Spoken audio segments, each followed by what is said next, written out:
നമുക്ക് കിരണിന്റെയും കല്യാണിയുടെയും ഇന്നത്തെ നല്ലൊരു കഥ കേട്ടാലോ? വീഡിയോ ഇഷ്ടപ്പെടുവാണെന്ന് ഹൈപ്പ് ചെയ്യാൻ മറക്കരുതേ. അങ്ങനെ നമ്മൾ കാണുന്ന ഭ്രാന്ത് പിടിച്ച അവസ്ഥയായി പോയി സരുവിന്. പ്രതീക്ഷിച്ച കാര്യങ്ങളൊട്ടും നടന്നതുമില്ല. താര രക്ഷപ്പെട്ടു പോവുകയും ചെയ്തു. അങ്ങനെ സമനില ചുറ്റിയ പോലെ സരു ശാരിയോട് പറഞ്ഞു, അവരെന്റെ അമ്മയല്ല, അവരെന്റെ താടയാണ്. നിങ്ങൾ എന്റെ വളർത്തമ്മയാണെങ്കിലും നിങ്ങൾ എന്നെ സ്വന്തം മോളെ പോലെ കരുതിയത്. പക്ഷെ അവരെനിക്കിട്ട് പണി തന്നിട്ട് പോയി. ഞാനിതങ്ങനെ വെറുതെ വിടാൻ പോകുന്നില്ല. കിരണിനോടും ഒപ്പം ഒരു ജീവിതം ഞാൻ സ്വപ്നം കണ്ടിരുന്ന ഒറ്റ നിമിഷം കൊണ്ട് അവരെല്ലാം തല്ലിക്കെടുത്തിയിട്ട് പോയത്. ഇനി എനിക്ക് മുന്നോട്ടും പിന്നോട്ടും നോക്കാനൊന്നുമില്ല. എൻ്റെ മോളെ ഞാൻ സുരക്ഷിതമായ കൈകളിൽ ഏൽപ്പിച്ചിട്ടുണ്ട്. അല്ല, എൻ്റെ വളർത്തമ്മയായ നിങ്ങൾ മുമ്പ് ജോർസിനെ പോയി കണ്ടിട്ടുണ്ടല്ലോ എനിക്ക് വേണ്ടിയിട്ട്. അന്നെന്താ പറഞ്ഞ, 25 വയസ്സിന് ശേഷം എനിക്ക് ദശാസന്ധിയാണ്, പൂജകളും വഴിപാടുകളൊക്കെ നടത്തണം എന്നല്ലേ എനിക്ക് വേണ്ടിയിട്ട്. അതെ, ഇനിയിപ്പോൾ എനിക്ക് ഒരു സന്ധി മാത്രമേ ഉള്ളൂ. കണ്ടു, ഞാനത് അങ്ങോട്ട് നിറവേറ്റാനായിട്ട് പോവുക. ഇനിയിപ്പോൾ ആ കാര്യം ചെയ്തിട്ട് എനിക്ക് സമാധാനത്തിന്റെ ലോകത്തേക്ക് പോവാം. എനിക്കിപ്പോൾ വേറൊന്നും നോക്കാനില്ല. മോളെ, നീ കൂടുതലൊന്നും പറയണ്ട, ഞാൻ ചില തീരുമാനങ്ങളൊക്കെ എടുത്തു കഴിഞ്ഞു എന്ന് സരയു മനസ്സുറപ്പോട് ശാരിയോട് പറഞ്ഞു. ആ സമയത്ത് താരയും കൂട്ടിക്കൊണ്ട് ഭാനുമതി അമ്മ തന്റെ വാർഡനെ കാണാനായിട്ട് ചെല്ലുവാണ്. കാരണം അങ്ങോട്ടേക്ക് താര ചെന്നിട്ടുണ്ടായിരുന്നു. ഭാനുമതി അമ്മ താമസിക്കുന്ന ആശ്രമത്തിലേക്ക്, ആ വൃദ്ധസ്ഥാനത്തിലേക്ക് ചെന്നിട്ടുണ്ടായിരുന്നു. അങ്ങനെ അവിടെ ചെന്ന് താരയെക്കുറിച്ചൊക്കെ പറയുന്നുണ്ട്. താരയെക്കുറിച്ച് സംസാരിച്ചതിന് ശേഷം ഭാനുമതി അമ്മ പറഞ്ഞു, ഇപ്പോഴെന്താ താര ഇങ്ങനെ തീരുമാനം എടുത്തതെന്ന് അറിയത്തില്ല. താരയ്ക്ക് സംസാരശേഷിയില്ല. മകളോടൊപ്പം സന്തോഷത്തോടു കൂടിയിട്ടാ കഴിഞ്ഞിരുന്നേ. പക്ഷെ പെട്ടെന്ന് ഇങ്ങനെ എന്താ പോന്നേന്നും അറിയില്ല. അത് കേട്ട് കഴിഞ്ഞപ്പോഴത്തേനും അവിടുത്തെ വാർഡൻ പറഞ്ഞു, അല്ല, ഇവിടെ അങ്ങനെ അധിക ദിവസം നിർത്താൻ പറ്റില്ല. 1-2 ദിവസം നിർത്തും. അതിനുശേഷം വേണ്ടപ്പെട്ടവരെ വിവരം അറിയിക്കാം. അത് കേട്ടപ്പോൾ താര കൈ കൊണ്ട് കാണിച്ചു വേണ്ടാന്ന് പറഞ്ഞു. അങ്ങനെ കുറച്ച് കാര്യങ്ങൾ ഇങ്ങനെ പറയുമ്പോഴത്തേനും ഭാനുമതിയും പറഞ്ഞു, അതെ, കല്യാണി മോൾക്ക് ചെറുപ്പത്തിൽ സംസാരിക്കാൻ പറ്റില്ലായിരുന്നല്ലോ, അപ്പൊ ആംഗ്യഭാഷയായിരുന്നു. അപ്പൊ അതുകൊണ്ട് എനിക്ക് കുറച്ചൊക്കെ താര പറയുന്ന കാര്യങ്ങളും മനസ്സിലാക്കാൻ സാധിക്കുന്നുണ്ട്. ഇപ്പൊ തൽക്കാലത്തേക്ക് ആരോട് പറയണ്ടെന്നാ പറഞ്ഞത്. താരയ്ക്കിപ്പോ അങ്ങോട്ടേക്കൊന്നും പോകാൻ താല്പര്യമില്ലെന്ന്, താര ഇവിടെ ഉണ്ടെന്ന് ആരും അറിയണ്ടെന്ന്. പാടം പറഞ്ഞു, അതെങ്ങനെയാ ശരിയാന്നേ. ഭാനുമതിയമ്മ പറഞ്ഞു, എന്താന്നറിയില്ല, മോളോടൊപ്പം സുഖത്തില് സന്തോഷത്തിലാ കഴിഞ്ഞിരുന്നേ. താരയുടെ മനസ്സിലിരിപ്പ് എന്താന്നറിയില്ല. അത് മനസ്സിലാക്കണമെങ്കിൽ കുറച്ച് ദിവസം കൂടെ കഴിയണം. ഞാനതൊക്കെ ചോദിച്ച് മനസ്സിലാക്കാം മാഡം. അതുവരെ താര ഇവിടെ നിൽക്കട്ടെ. ഒരു പ്രശ്നമുള്ള ആളൊന്നുമല്ല. പിന്നെ കാര്യങ്ങളൊക്കെ നല്ല ഭംഗിക്ക് നോക്കിക്കോളും. ഇവിടെ എങ്ങനെ താര ഉണ്ടെന്ന് അറിഞ്ഞു കഴിയുവാണെങ്കിൽ കല്യാണി മോൾ ഇങ്ങോട്ടേക്ക് വന്ന് താരയെ കൂട്ടിക്കൊണ്ടു പോകും. അല്ല, എനിക്ക് മനസ്സിലാത്തൊരു കാര്യമുണ്ട്. താരയ്ക്ക് എന്തെങ്കിലും പ്രശ്നമുണ്ടെങ്കിൽ കല്യാണി മോളോട് പറയായിരുന്നല്ലോ, അല്ലെങ്കിൽ ചന്ദ്രസാനോടോ രൂപയോടോ പറയായിരുന്നു. അവര് കൊണ്ടുപോകായിരുന്നു, പൊന്നുപോലെ നോക്കില്ലായിരുന്നോ. പിന്നെ താര എന്തിനാ ഇവിടേക്ക് വന്നത്? താരേനും മറുപടിയൊന്നും പറഞ്ഞില്ല. അപ്പോഴേക്കും ഭാനുമതിയും പറഞ്ഞു, ആ ശരി, സാരില്ല, ഇനി എന്താണല്ലോ ആട്ടെ, വന്നതല്ലേ, ഇവിടെ കഴിഞ്ഞോളാൻ പറഞ്ഞു. അപ്പോഴേക്കും വാർഡൻ പറഞ്ഞു, ഞങ്ങൾ എന്താണെങ്കിലും അറിയിക്കും. ആ സമയം താര പറഞ്ഞു, വേണ്ട, ഇപ്പൊ അറിയിക്കില്ലെന്ന് പറഞ്ഞു. ഭാനുമതിയും പറഞ്ഞു, മാഡം, തൽക്കാലത്തേക്ക് ആരോടും ഒന്നും പറയാൻ പോണ്ട. ഞാൻ താരയുടെ മനസ്സിലുള്ള എന്താന്ന് വെച്ചാൽ ചോദിച്ചു മനസ്സിലാക്കാം.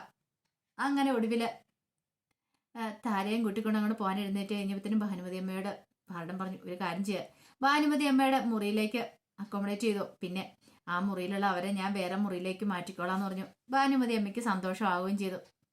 അങ്ങനെ താരയും കൂട്ടിക്കൊണ്ട് പുറത്തേക്ക് ഇറങ്ങി. തന്റെ 1-2 സഹപ്രവർത്തകരുണ്ടായിരുന്നു, അവരുടെ അടുത്തേക്ക് നിന്നു. പിന്നീട് താരയെ പരിചയപ്പെടുത്തുവാണ്. അപ്പോഴേക്കും അവര് പറഞ്ഞു, ആ ഞങ്ങൾക്കും മനസ്സിലായി, ഇത് ഭാനുമതി അമ്മ ഇടയ്ക്കിടയ്ക്ക് പറയാറുണ്ടെന്ന് പറഞ്ഞു. ആ ഞാൻ പറഞ്ഞിട്ടില്ലേ കല്യാണി മോളെ കുറിച്ചും താരയെക്കുറിച്ചും ഒക്കെ. താരയ്ക്ക് എന്ത് പറ്റിയെന്ന് അറിയത്തില്ല, താര ഇങ്ങോട്ടേക്ക് പോന്നു.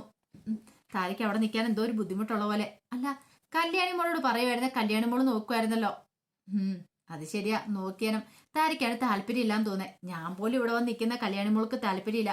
എന്നെ ഇടയ്ക്കിടയ്ക്ക് അങ്ങോട്ട് വിളിച്ചുകൊണ്ടിരിക്കും. പക്ഷെ എന്റെ സ്വന്തം ഇഷ്ടപ്രകാരം ഞാൻ ഇങ്ങോട്ടേക്ക് പോകുന്നത്. താരയ്ക്ക് എന്തോ മനസ്സിന് ബുദ്ധിമുട്ടുണ്ട്. അതെന്താന്ന് ചോദിച്ചറിഞ്ഞു കഴിഞ്ഞാൽ മാത്രമേ ഇനിയിപ്പോ താരയെ അങ്ങോട്ട് പറഞ്ഞു വിടാൻ പറ്റുള്ളൂ. ആ സാരമില്ല, പതിയെ പതിയെ അതൊക്കെ ചോദിച്ചറിയാം എന്നും പറഞ്ഞ് ഭാനുമതിയുമ്പോ താരയും വിളിച്ചോണ്ട് അകത്തേക്ക് കയറിപ്പോയി. ഇതേ സമയത്ത് പ്രകാശനും മനോഹറും കൂടെ സംസാരിക്കുകയാണ്. അപ്പോഴേക്കും പ്രകാശനോട് മനോഹർ ചോദിച്ചു, എന്ത് പറ്റി അങ്കിളെ? അങ്കളുടെ മുഖത്തിന് ഭയങ്കര വിഷമമാണല്ലോ. എന്ത് പറ്റാനാ, എനിക്ക് എന്റെ മോളെ കുറിച്ചുള്ള എന്റെ മോളെ കൊല്ലാനായിട്ട് ആരോ ചെന്നിട്ടുണ്ടല്ലോ. അപ്പൊ അതോർത്തിട്ട് പേടിയെ, ഇതുവരെയായിട്ട് കൊലയാളിയെ പിടികൂടിയിട്ടും ഇല്ലല്ലോ. അങ്കളെ, അതൊന്നും ഓർത്ത് അങ്കിള് വിഷമിക്കേണ്ട, അധികം വൈകാതെ തന്നെ പിടികൂടും. ശരിയാടാ മോനെ, നീ പറയുന്ന ശരിയായിട്ടുള്ള കാര്യമാണ്. പക്ഷേങ്കില് എത്ര നാള് എനിക്ക് അതൊക്കെ ഓർത്തിട്ട് നല്ല ടെൻഷൻ ഉണ്ട്. ഇപ്പം നിനക്കാണെങ്കിൽ നിന്റെ കാര്യം തന്നെ ഒന്ന് ആലോചിച്ച് നോക്കിയ. ഞാൻ ഇടയ്ക്കിടയ്ക്ക് നിന്നെക്കുറിച്ച് ആലോചിക്കും. നീ ആ ഗംഗാപ്രസാദിനെ തീർത്തില്ലായിരുന്നെങ്കിൽ ഒരു പക്ഷേങ്കിൽ എത്ര ജീവനുകൾ തന്നെ ഇല്ലാതായാനും. നീ ഒരു നല്ല കാര്യം തന്നെയാ ചെയ്തത്. അത് കേട്ടപ്പം മനോഹർ പറഞ്ഞു, അത് ശരിയാ, ഒരുപക്ഷെ അതുകൊണ്ടായിരിക്കും സരിയു എന്നെ തിരിച്ചറിഞ്ഞ് വീണ്ടും എൻ്റെ അടുത്തേക്ക് വന്ന് മോളെ കൊണ്ട് കാണിക്കുകയൊക്കെ ചെയ്തേ. അതേടാ, നല്ല കാര്യമായിട്ടാണ് എനിക്ക് തോന്നേ. ഇനി നീ പുറത്തിറങ്ങിയാലും അവളോടൊപ്പം നിനക്ക് നല്ലൊരു ജീവിതം ഉണ്ടാവും. പിന്നെ നീ ഒരു പുണ്യപ്രവൃത്തിയും കൂടെ ചെയ്തിട്ടുണ്ടല്ലോ, ആ ഗംഗാപ്രസാദ് എന്ന് പറഞ്ഞ ദുഷ്ടനെ തീർത്തല്ലോ. അത് ശരിക്കും പറഞ്ഞ അങ്കളെ, ഞാൻ ഒരിക്കലും ഗംഗാപ്രസാദ് അങ്ങോട്ടേക്ക് വരുമെന്ന് പ്രതീക്ഷയല്ല പോയത്. എന്നാലും ഞാൻ തലേ ദിവസം ഒരു സ്വപ്നം കണ്ടിട്ടുണ്ടായിരുന്നു. ആ സ്വപ്നത്തിന്റെ അടിസ്ഥാനത്തിൽ എനിക്ക് തോന്നി ചിലതൊക്കെ സംഭവിക്കുമെന്ന്.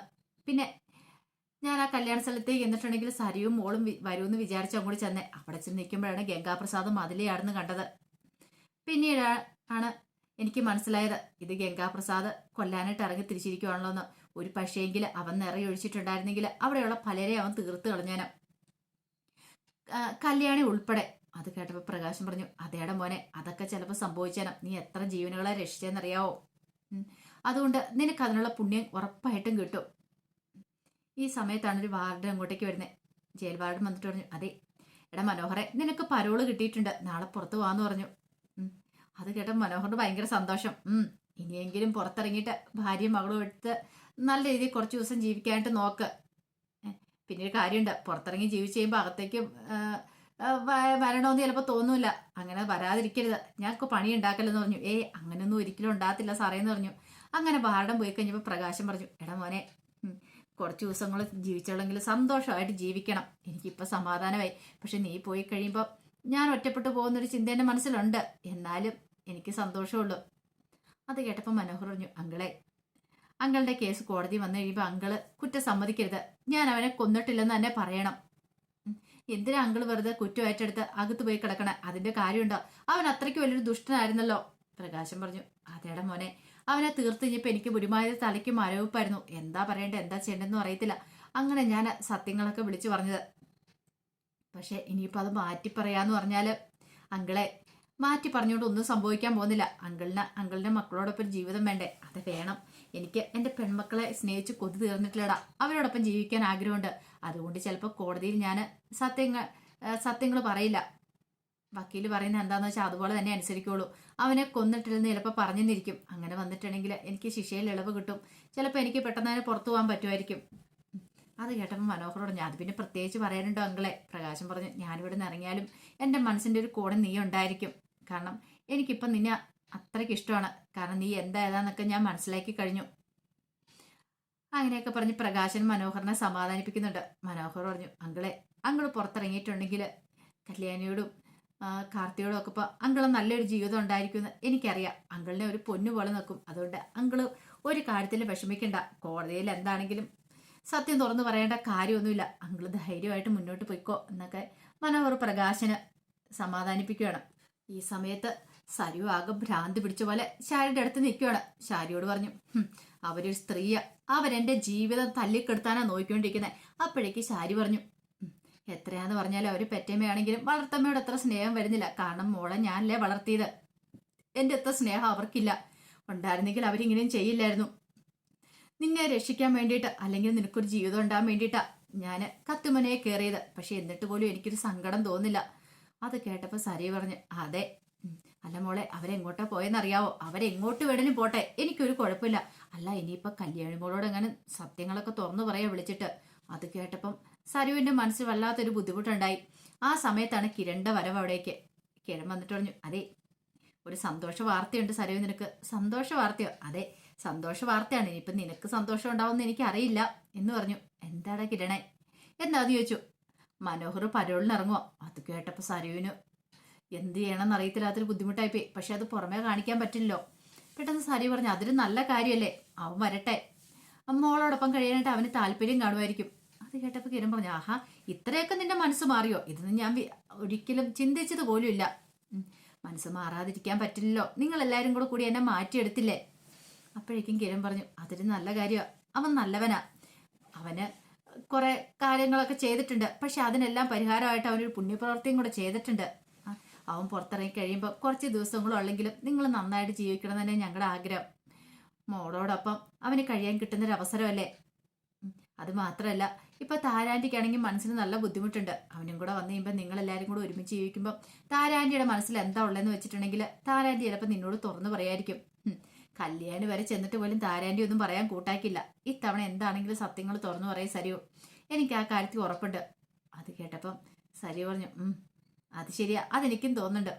അതെ, ഞാൻ അവനെ പോയി കൂട്ടിക്കൊണ്ടു വന്നോളാന്ന് പറഞ്ഞു കിരണ. അപ്പോഴേക്കും സരി പറഞ്ഞു, വേണ്ട കിരണേ, ഞാൻ പോയി മനോഹറിനെ കൂട്ടിക്കൊണ്ടു വന്നോളാം. അവന് കൺമണി മോളോടൊപ്പം കഴിയട്ടെ, അതല്ലേ നല്ലത്. അങ്ങനെയാണെങ്കിൽ നല്ല കാര്യമായിട്ടാ എനിക്ക് തോന്നിയെന്ന് പറഞ്ഞു. കിരണിന് ഭയങ്കര സന്തോഷമായിരുന്നു. കിരൺ അറിയില്ലോ സരുവിന്റെ ചതി എന്താന്ന്. അങ്ങനെ കിരൺ അവിടുന്ന് പോയി കഴിഞ്ഞപ്പോഴത്തേന് സരയു പറഞ്ഞു, അവൻ ആയുധമില്ലാതെ എൻ്റെ അടുത്തേക്ക് വരാൻ പോവാണ്. അവനെ ഞാൻ തീർത്ത് കളയും, ഞാൻ വെച്ചേക്കില്ല. ഈ സരയു ആരെന്ന് അവൻ അറിയാനായിട്ട് പോകുന്നുള്ളൂ. അവൻ ചെയ്ത ക്രൂരതകൾക്കെല്ലാം പ്രതിഫലം ഞാൻ കൊടുക്കാൻ പോവാ. മോളെ, നമുക്കാരും കൊല്ലാനുള്ള അവകാശമില്ല, അങ്ങനെയൊന്നും ചെയ്യരുത് എന്ന് ചാരി പറയാണ്. കൊല്ലാൻ അവകാശമില്ലെന്നോ, പക്ഷെ അവനെ ഞാൻ തീർത്ത് കളയും. അവൻ കാരണം എൻ്റെ ജീവൻ നശിച്ച് ഇങ്ങനെയായി പോയതാ. അപ്പൊ അവനെ ഞാൻ വെറുതെ പറഞ്ഞെന്നാണോ പറയണ? ഒരു കാരണവശാലും ഇല്ല. അതിന്റെ പേര് ജയിലിൽ പോയി കിടക്കാനും ഞാൻ ഒരുക്കമാണ്. എല്ലാരും തീർക്കും. ഒന്നിനെ ഞാൻ വെറുതെ വിടാൻ പോകുന്നില്ല. അതൊക്കെ പറഞ്ഞ് സരി ഭ്രാന്ത് പിടിച്ച അവസ്ഥയിൽ നിൽക്കുക. അപ്പൊ അതിന്റെ കഥകളൊക്കെയാണ് കാണുന്നത്. ഇതിന്റെ ബാക്കി വിശേഷങ്ങളുമായിട്ട് വൈകുന്നേരത്തെ പ്രമോയി വരാട്ടോ. ഒരിക്കൽ കൂടി എല്ലാവർക്കും ശുഭദിനം നേർന്നുകൊണ്ട് നിർത്തുന്നു. നന്ദി.